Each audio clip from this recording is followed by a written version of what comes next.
Buenas tardes, quisiera agradecer al comité organizador del Congreso para Pacientes de Cáncer de Tiroides para la invitación a este importante congreso. En particular, agradecer al doctor Carlos Simón Duque y espero que todos ustedes junto a sus familias se encuentren bien en estos difíciles momentos de la pandemia. Mi tema a discutir el día de hoy será el de la vigilancia activa en cáncer diferenciado de tiroides de pequeño tamaño.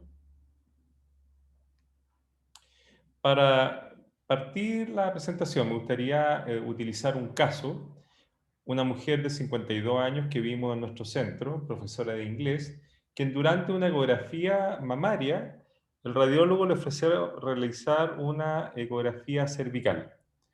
En esta ecografía cervical se aprecia un nódulo de aproximadamente 7 milímetros de diámetro mayor, que por las características ecográficas se definió como un nódulo sospechoso.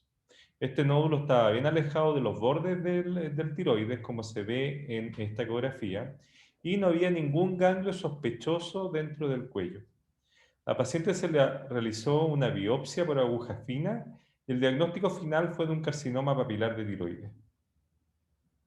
Esta paciente fue posteriormente sometida a una cirugía, tiroidectomía total, donde se le extrajo totalmente la tiroides y lamentablemente ocurrió en ella una complicación que es poco frecuente, pero que puede ocurrir, que es un hipoparatiroidismo persistente. Hipoparatiroidismo persistente quiere decir que le baja el calcio de manera importante, con lo cual puede tener muchas veces contracturas musculares que a veces son severas. Por lo tanto, requería dos medicamentos de uso frecuente, cada uno 3 veces al día, y lamentablemente requirió por lo menos acudir a servicio de urgencia 2 veces al año por contracturas musculares severas. Posteriormente, además, significó para la paciente presentar dificultad para hablar, lo cual le producía cansancio durante sus clases y sentía que se le agotaba la voz. Para una paciente que es profesora, molestias que son bastante relevantes. Por lo tanto, este caso nos enseña que en todo paciente que vemos los médicos en la consulta, tenemos que sopesar los posibles riesgos de una intervención, como en este caso la cirugía de tiroides, con los posibles beneficios. Y durante esta presentación vamos a lograr entender cuál es ese balance entre el riesgo-beneficio en los pacientes con cáncer de tiroides de pequeño tamaño.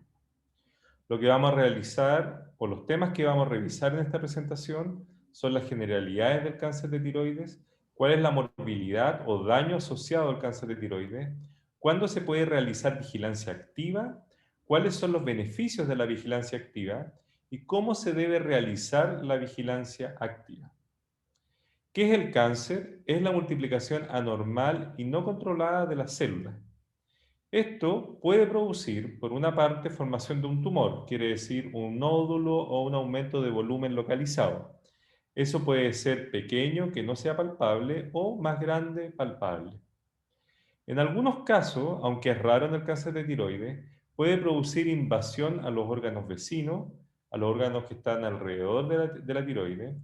Puede producir propagación y extensión de las células a otros órganos, lo cual se conoce como metástasis. Estas metástasis pueden ser en los ganglios, que ocurre más o menos en un 20% de los pacientes con cáncer de tiroides, pero es raro que ocurra en pacientes con cáncer pequeño. Y por otro lado, metástasis pulmonares, lo cual es rarísimo en pacientes con cáncer de tiroides. Y de ocurrir, ocurre en pacientes con cáncer muy grande o que han tenido metástasis ganglionares bastante voluminosas. El cáncer de tiroides tiene distintos tipos. El más frecuente es el cáncer papilar de tiroides, 80-85% de los pacientes, y es al cual nos vamos a referir con mayor detalle en esta presentación. Es importante para entender el balance entre el riesgo y beneficio de cada intervención de un paciente con cáncer, entender cuál es la morbilidad, que quiere decir la probabilidad de generar daño. Y afortunadamente, tanto la morbilidad como mortalidad de cáncer de tiroides generalmente es muy baja y estos tumores son en general de crecimiento lento y de muy buen pronóstico. Ahora, el pronóstico va a depender de una serie de factores que los médicos evaluamos al momento de examinar y de ver a un paciente con cáncer de tiroides. El pronóstico va a depender del tamaño del tumor, de la presencia o ausencia de metástasis ganglionares y de la presencia o ausencia de extensión extratiroidea, es decir, que el tumor o el cáncer se escape o salga un poco de los bordes del tiroides. Si el tumor mide menos de 1 centímetro, no tiene metástasis ganglionares y no tiene extensión extratiroidea, el pronóstico es muy bueno. Se consideran estos pacientes como microcarcinoma papilar de tiroides de muy buen pronóstico. Por otro lado, si el paciente tiene un tumor grande, sobre todo más de 2 centímetros, o metástasis ganglionares o extensión extratiroidea, el riesgo ahí empieza a ser mayor. Y va a ser mayor en la medida que estos tres elementos sean de mayor relevancia o de mayor envergadura. Por lo tanto, hablamos de que un microcarcinoma, tumor de menos de 1 centímetro, son de bajo riesgo, pero dentro de ellos vamos a dividirlos en aquellos de muy bajo riesgo o de alto riesgo de morbilidad según distintos factores. Acá vemos la tiroides, que está rodeando la tráquea, perdón, que es este tubito que nos permite llevar el aire desde la nariz hasta los pulmones. El tiroides, si lo vemos en un paciente acostado y si hiciéramos una especie de corte, tenemos que el tiroides, que es el que se ve acá, rodea la tráquea y está también cerca de estos puntitos que se ven acá, que son los nervios que manejan las cuerdas vocales que nos permiten hablar. Y también está más atrás el esófago. Acá vemos una ecografía que muestra los mismos elementos que mostramos al lado izquierdo. Estos son los límites del tiroides, el lóbulo derecho, el lóbulo izquierdo, la tráquea y lo que une los dos lóbulos que se conoce como istmo. ¿Cuándo se considera un paciente como de alto riesgo de morbilidad? Cuando tiene metástasis ganglionares, los ganglios que hay en el cuello, que se logra identificar por una ecografía como esta de acá, donde se ve una metástasis ganglionar grande, o, como vemos acá en esta ecografía, el límite del tiroides se queda roto por el tumor que se sale hacia adelante. O también se considera de alto riesgo cuando el tumor está hacia la parte posterior del tiroide y muy cerca del nervio que tiene manejo control de la voz. Y también cuando el tumor está muy cerca o apretando la tráquea, porque en ese caso sabemos que ese tumor podría invadir la tráquea. Todos estos elementos que expliqué recién se catalogan como elementos de alto riesgo de morbilidad en los pacientes con tumores pequeños de tiroides, con microcarcinoma papilar de tiroides, que son la minoría, pero es importante reconocerlo porque en esos pacientes sí o sí hay que hacer cirugía. Si el paciente no tiene ninguno de estos elementos de arriba, se considera como microcarcinoma papilar de tiroides de bajo riesgo de morbilidad. En ellos la enfermedad en general es indolente y tiene una mínima probabilidad de crecer o generar daño. En estos pacientes la mortalidad, es decir, la probabilidad de fallecer, es prácticamente cero. Y la probabilidad de presentar recurrencia posterior es menos del 1%, es bastante baja. Por lo tanto, en estos pacientes sabemos que no necesitamos ir directamente a cirugía, sino que le podemos ofrecer vigilancia activa, como vamos a ver en las siguientes diapositivas. Un ejemplo de estos tumores es el que presenté con la primera paciente. Un tumor que está alejado de los bordes del tiroide, no tiene ningún elemento que haga sospechar que se está extendiendo hacia afuera, no está cerca del nervio que controla la voz, ni está cerca de la tráquea. Esto se considera un microcarcinoma papilar de muy bajo riesgo y es un paciente que podría ser sometido a vigilancia activa. Ahora, ¿de dónde surge el tema de la vigilancia activa? Los japoneses partieron con esto ya el año 93. Y hay un doctor que se llama doctor Ito, que hasta el momento ha seguido más de 1.200 pacientes con estos microcarcinomas, es decir, tumores menos de 1 centímetro, de muy bajo riesgo. Y en ellos, el doctor les hizo un seguimiento por 5 y 10 años y vio que la probabilidad de que estos tumores crezcan era menos de 5% a 5 años y menos del 8% a 10 años. Es decir, 95% o más se mantienen del mismo tamaño a 5 años y 92% del mismo tamaño a 10 años. Lo mismo con la probabilidad de que si no presentaban metástasis en los ganglios en el primer momento, las desarrollaran en el futuro. La probabilidad de que eso ocurra es muy baja, menos del 2% a 5 años, es decir, más del 97% de los pacientes no desarrollan metástasis ganglionares a los 5 años y más del 96% no va a desarrollar metástasis ganglionares a 10 años. Entonces, vemos con con esta evidencia que si tenemos un paciente con un microcarcinoma papilar de tiroides de muy bajo riesgo, no es claro que tengamos un beneficio en operar a estos pacientes, porque muchos de ellos van a estar estables, sin crecer y sin generar problemas, y debemos considerar que ellos los podemos exponer a complicaciones de la cirugía, a problemas psicológicos por el diagnóstico y a los costos también de la cirugía. Por lo tanto, ahí el balance entre operar o no operar es más dudoso y posiblemente a muchos pacientes les podríamos ofrecer no operar y mantenerse en vigilancia activa. Esto nos sugiere que en caso de que un paciente se le diagnostique un microcarcinoma papilar de tiroides, no procedamos inmediatamente a la cirugía, sino que evaluemos. Evaluemos y decidamos según los elementos a evaluar y el deseo del paciente si necesitamos realizar de todas maneras la cirugía o si podemos vigilar y observar.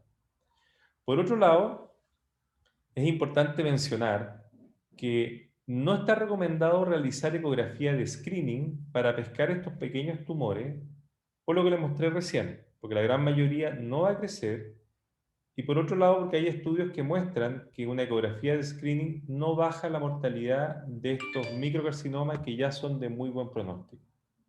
Sí es importante que en cada control con su médico, el médico le haga un examen físico, tocándole el cuello, porque de esa forma el doctor va a poder encontrar tumores que sean más de 1 centímetro y que son los que importan porque podrían generar algún problema. Las bases, como lo mencioné anteriormente, para plantear la vigilancia activa es que la minoría de los pacientes progresa y si lo hacen es lento. Por lo tanto, como es lento el crecimiento, aquellos pacientes que progresan se pueden operar en ese momento cuando hay crecimiento y esa cirugía que se conoce también como cirugía de rescate logra los mismos buenos resultados y buen pronóstico de si el paciente recibió o recibe una cirugía en el momento del diagnóstico. Y por otro lado, el beneficio de realizar una vigilancia activa es que se reduce el número de pacientes que son expuestos a complicaciones quirúrgicas de una intervención que probablemente no producirá un beneficio clínico. Eso se ve muy bien reflejado en esta tabla.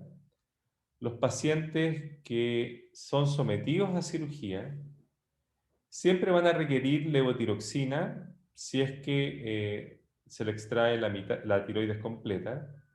Cuando se le extrae solamente la mitad de la mitad, 50%, va a requerir levotiroxina de por vida. Y algunas personas, que son la minoría pero que existen, a pesar de probar distintas dosis, siguen sin sentirse bien. Por otro lado, la cirugía tiene un riesgo que es bajo, pero existe, de tener problemas permanentes de la voz, como la paciente que les mostré, en 1 a 5 de cada 100 pacientes, problemas de quedar con problemas de calcio permanente en 1 a 5 de cada 100 personas, y la ansiedad del diagnóstico de la cirugía.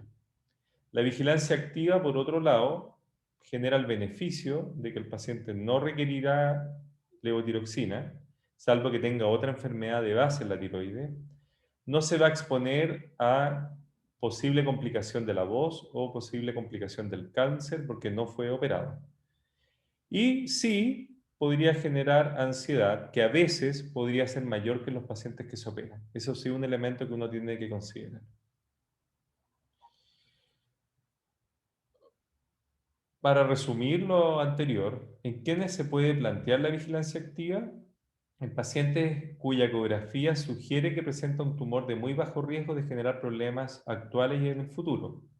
Como mencionamos anteriormente, cuando la ecografía no muestra que el tumor se sale del tiroides o extensión extratiroidea, que descarta la ecografía que haya invasión en la tráquea o en el nervio laríngeo recurrente. Esta sigla quiere decir nervio laríngeo recurrente, que es el que controla la voz, o un tumor que está adyacente a alguna de estas estructuras.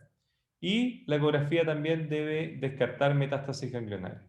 Cuando cumplemos todos esos criterios, es uno de los elementos para considerar la vigilancia activa. Por otro lado, es importante que los pacientes sean correctamente educados sobre el problema, de tal forma de que no se les genere ansiedad. Es importante que para plantear la vigilancia activa hay un equipo con experiencia en el manejo de cáncer de tiroides y, obviamente, acceso a una ecografía cervical de calidad con la cual podamos hacer los controles de manera regular. Con respecto a la edad, es importante entender que no se puede hacer en pacientes menores de 18 años, pero sí hay un dato importante, que el riesgo de progresión es menor a lo largo que la edad aumenta, como se puede ver en estas dos tablas. El riesgo de que el nódulo crezca a 10 años es significativamente menor en la medida que avanza la persona en edad, siendo menor al 7% en pacientes mayores de 60 años. Lo mismo ocurre con la probabilidad de aparición de metástasis ganglionares. Por lo tanto, a mayor edad, mayor estímulo para considerar esta opción. ¿Cómo se realiza la vigilancia activa? Se deben hacer controles periódicos que incluyan ecografía del cuello y exámenes de sangre. Inicialmente los controles deberán ser cada 6 meses por un periodo de 2 años y si no hay cambio, los controles posteriores podrán ser cada 12 meses. ¿Qué sucede si hay crecimiento del tumor o aparecen ganglios linfáticos con tumor? En dicho caso hay que hacer cirugía sí o sí. En caso que haya compromiso de los ganglios, la cirugía deberá incluir resección de los ganglios linfáticos comprometidos. En general, la evidencia muestra que la cirugía, en estos casos que hay progresión, ya sea por crecimiento del tumor o aparición de los ganglios, de tumor en los ganglios, el éxito de la cirugía sigue siendo igual de bueno que en los pacientes que se realizó una cirugía precoz. Quiero agradecer nuevamente por su atención y ahora tenemos un espacio para contestar las preguntas que ustedes puedan tener con respecto a este tema. Muchas gracias.